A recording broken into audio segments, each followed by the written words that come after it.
jumlah kes COVID di Malaysia masih lagi tinggi. Begitu juga dengan Selangor dan KL pun masih lagi ada kes. Adakah MKN bercadang supaya pembentangan belanjawan 2021 diadakan secara maya sebab difahamkan ada kaki tangan Dewan Negara yang didapati positif? Setakat ini kita sidang Dewan kita laksanakan seperti biasa. Hari ini dah pun bermula. Sidang Dewan Rakyat ni dah bermula. Tapi walaupun ada cadangan melalui virtual, melalui maya contoh, melalui maya, tapi ianya tidak boleh dilaksanakan lagi kerana kita juga tertakluk kepada perlembagaan dan juga daripada peraturan parlimen itu sendiri. Standing order parlimen. Kalau berdasarkan perkara 62/5, iaitu dari segi undian mesti buat di dalam parlimen. Undian tidak boleh dibuat di luar parlimen. Iaitu mesti pengundian katakan bajet ataupun undang-undang yang dibentangkan hari mesti dibuat undian tu di dalam parlimen. Ya. Begitu juga kalau titah yang di-Pertuan Agong, titah diraja waktu proklamasi pembukaan parlimen, yang di-Pertuan Agong akan menyebut tentang mesyuarat di dalam parlimen tersebut. Disebutkan jelas. Manakala di dalam peraturan parlimen, standing order, semua peraturan tu menjurus kepada tindakan-tindakan yang dilakukan di dalam parlimen. Sebagai contoh, jika nak membahas, mesti berdiri, dan bila nak mencelah, disebut bila mencelah kita kena berdiri dan minta laluan daripada ahli parlimen yang sedang berucap. Bisa. Jadi semuanya dari segi spirit dia, dari segi tindakan-tindakan yang dilakukan sewaktu persidangan mesti disebut berdasarkan apa yang berlaku di dalam parlimen. Jadi bermakna secara perundangannya saya dimaklumkan bahawa kita tidak boleh mengadakan sidang secara maya kerana dari segi pengundian. Kalau tekan pengundian bajet, kita tidak boleh mengundi di luar parlimen, iaitu daripada rumah maya, tapi mesti berada di dalam parlimen tersebut. Parlimen Australia sebenarnya pernah menjalankan sidang di dalam maya, tetapi mereka tidak boleh mengundi. Waktu perbahasan nak mencelah pun tak boleh. Jadi banyak kekangan-kekangan yang menyukarkan. Sebab itu kita teruskan sidang parlimen secara seperti biasa, tetapi dengan SOP yang ketat. Sebagai contoh,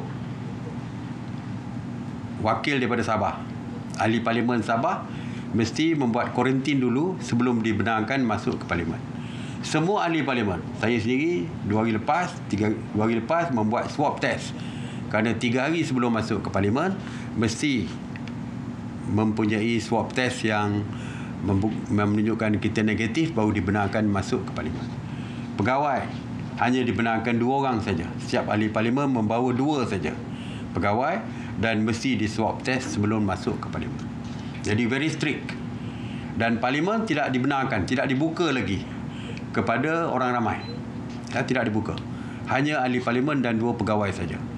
Kalau dulu walaupun tak dibuka di kawasan Dewan, tetapi di bangunan belakang tempat pejabat ahli parlimen masih dibenarkan.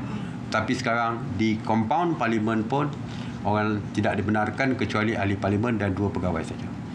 Dan mesyuarat hari ini bersama speaker. Saya hadir untuk mesyuarat hari ini. Ketua diwakili oleh ketua whip semua parti.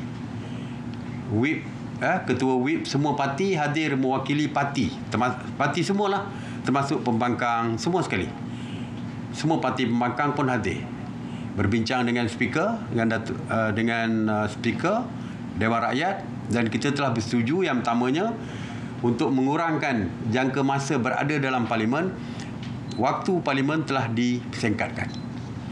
Saya dimaklumkan, saya keluar awal tadi kerana ada meeting sidang khas MKN. Dimaklumkan hari ini pukul 1 dah habis, tamat dah.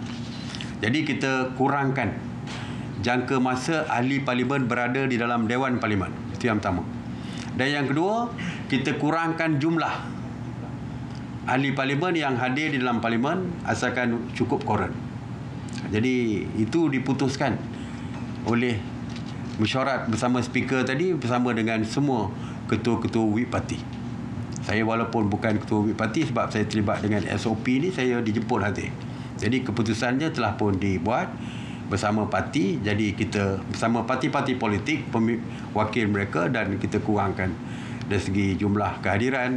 Sebab kita tahu walaupun ada cermin di antara satu sama lain di dalam parlimen tu, kadang-kadang kita pun rasa tak comfortable juga, rasa dekat.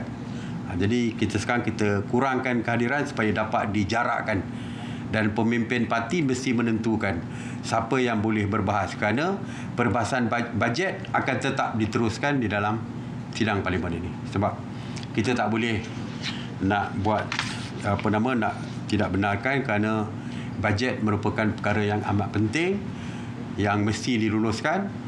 Kerana jika tidak diluluskan, perbelanjaan tidak dapat dibuat, pembayaran yang paling penting, kaki tangan kerajaan dan sebagainya, gaji tidak boleh dibayar, dan projek-projek tentu saja tidak dapat dilaksanakan. Bajet adalah untuk kepentingan rakyat dan perlu diluluskan. Sebab itu kita teruskan sidang parlimen ini.